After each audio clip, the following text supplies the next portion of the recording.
every government stretching back to the 1970s. I am truly sorry. 21 मई को Britain के प्रधानमंत्री ऋषि सुनक ने ब्रिटेन की संसद में माफी मांगी। उन्होंने संसद में कहा, यह ब्रिटिश सरकार के लिए शर्म का दिन था। मैं इस भयानक अन्याय के लिए तहे दिल से माफी मांगना चाहता हूं। कल ब्रिटेन की एक संसद में ऋषि सुनक 5 साल की जांच के बाद तैयार की गई एक रिपोर्ट के बारे में बता रहे थे। ये रिपोर्ट ब्रिटेन के दूषित ब्लड स्कैंडल के बारे में थी। इस स्कैंडल की वजह से 1970 के दशक में ब्रिटेन के हजारों लोग HIV और हेपेटाइटिस से संक्रमित हो गए थे, जिससे हजारों लोगों की जान भी गई थी। इस रिपोर्ट में ब्रिटेन सरकार की गलतियों से लेकर उस समय की मेडिकल सुविधाओं में हुई चूक सबके बारे में बताया गया है। क्या था ये दूषित ब्लड स्कैंडल जिससे ब्रिटेन के लोगों की रगों में गंदा खून दौड़ने लगा था, जो बाद में उनकी मौत का कारण बना? सिलसिलेवार तरीके से इस वीडियो में आपको बताएंगे। नमस्कार, मेरा नाम है रिया शर्मा और आप देख रहे हैं TV9 डिजिटल। 1970 के दशक में ही ब्रिटेन में हीमोफीलिया से हजारों लोग पीड़ित थे। ये बीमारी एक जेनेटिक बीमारी थी जो कई पीढ़ियों में देखी गई थी। ये बीमारी ब्रिटिश राजघराने से भी निकली थी, इसलिए इसे शाही बीमारी भी कहा जाता था। ब्रिटेन की महारानी विक्टोरिया भी हीमोफीलिया की शिकार थी। इसके बारे में तब पता चला था जब ब्रिटिश शाही परिवार के सदस्य एक के बाद एक इस बीमारी की चपेट में आने लगे। शाही परिवार के कई सदस्यों को हीमोफीलिया से पीड़ित होने के बाद इसे शाही बीमारी कहा जाने लगा। इस बीमारी में शरीर में खून के थक्के नहीं बन पाते थे। जैसे मान लीजिए आपको कभी चोट लगे या फिर आपके हाथ पर कोई कट लगे, तब शरीर के इस हिस्से से खून बहना शुरू हो जाता है और उसी हिस्से में कुछ देर बाद प्लेटलेट्स की मदद से खून का थक्का बन जाता है। लेकिन इस बीमारी के चलते चोट लगने पर खून का बहना बंद नहीं होता है। इस बीमारी की वजह से खून में उस प्रोटीन की कमी होती है जो शरीर में थक्का बनाता है, या फिर उस क्लॉटिंग फैक्टर की कमी होती है। इस प्रोटीन को फाइब्रिन कहा जाता है, जो हीमोफीलिया से पीड़ित लोगों के खून में बहुत ही कम होता है। 1970 में ब्रिटेन के लोगों में भी ये बीमारी थी, जिसके चलते उन्हें खून चढ़ाया जाता था और ये खून लोगों को NHS प्रदान करता था। अब NHS क्या है वो भी आपको बता देते हैं। NHS यानी नेशनल हेल्थ सर्विस, एक सरकारी मेडिकल सेवा जो ब्रिटेन के लोगों को दी जाती है। इसे 1946 में बनाया गया था और ये ब्रिटेन के लोगों के लिए मुफ्त होती थी। कुछ ही केसों में थोड़ी बहुत फीस मरीजों से ली जाती थी।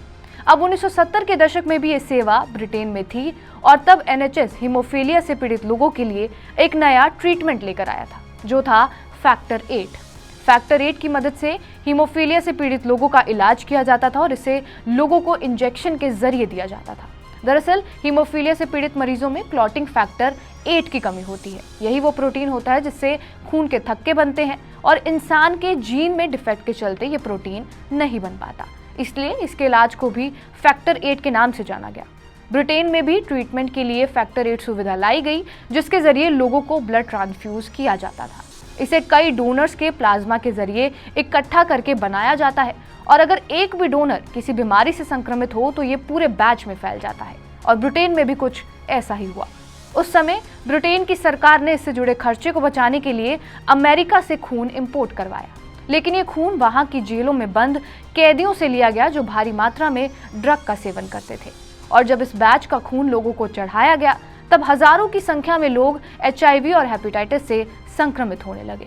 एक रिपोर्ट के मुताबिक 30,000 से ज्यादा लोग HIV, हेपेटाइटिस C और 1,250 लोग हीमोफीलिया या फिर हेपेटाइटिस और HIV दोनों से संक्रमित थे। जिसके बाद द इंडिपेंडेंट की एक रिपोर्ट में ये भी सामने आया है कि HIV से संक्रमित लगभग 2/3 लोगों की बाद में इसी संबंधित बीमारियों से मौत भी हो गई।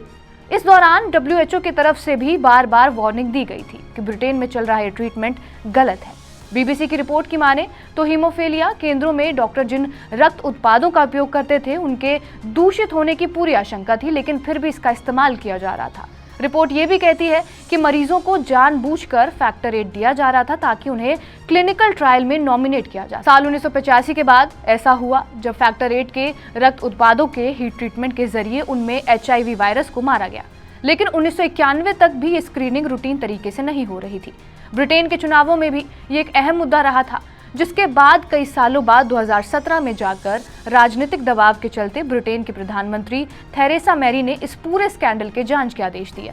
2527 पन्नों की इस जांच रिपोर्ट में ऋषि सुनक ने बड़े पैमाने पर इस पूरे स्कैंडल की जानकारी दी है और इसमें कई सिफारिशें भी दी गई हैं, जैसे कि सीधे तौर पर प्रभावित लोगों को इसका मुआवजा दिया जाए और ये भी सुनिश्चित किया जाए कि 1996 से पहले ब्लड ट्रांसफ्यूजन के जरिए जिन भी लोगों को हेपेटाइटिस की बीमारी है उनका हेपेटाइटिस टेस्ट करवाया जाए।